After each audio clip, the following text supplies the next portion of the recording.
ومركله iyo boqorka farxadda iyo aabaha siyaasadda casriga ee Soomaaliya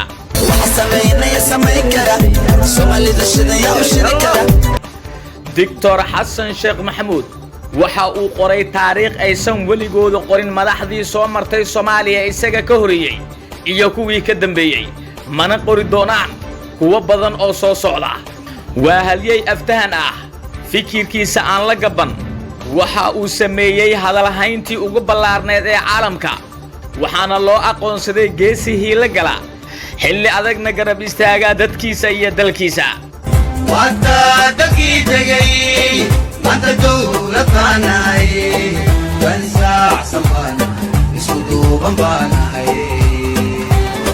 دكتور حسن شيخ محمود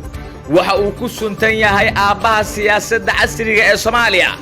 guulo waaweyn oo la taaban karo ayuu ka soo hooyay fagaarayaasha diblomaasiyadda caalamka oo Soomaaliya sanadka 2024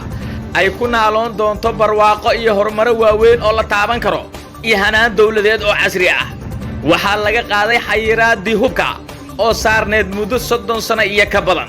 waxa sidoo kale la cafiyay دين لعجات أو صوماليا لقولها تاس أو جاريسا 5.5 بليون أو دولار دين تاسي وحي أوديك متي إنس قف كستو أو صوماليا لقولها لعج جاريسا 6 بقول أو دولار وحنا دين تاسي لقاتي تن إيو مركي أينو كحرو نيجو ميستي إلا إيو دولده كلا دنبيي وقت كان إنو جوجنو مدح ويني ودنيا دكانو وحبران سوغايين أيام هلي كتكني دعي سنة وكتكني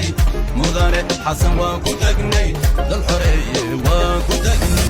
مدن حسن شيخ محمود waxa uu qaban doonaa dib u habeynta haykalka dawladnimo ee Soomaaliya 30 sano kadib waxaana loo madax banayn doonaa maamulka dawladnimo iyo waliba dhaqaalaha Soomaaliya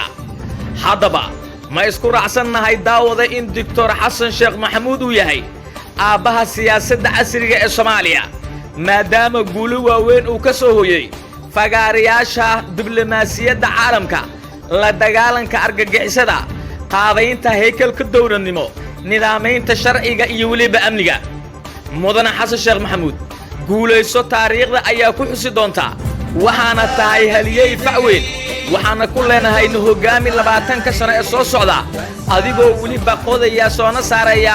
shidaalka dhaymanka dahabka batroolkii diyaaradda oo dunida baahi weyn ay u qabto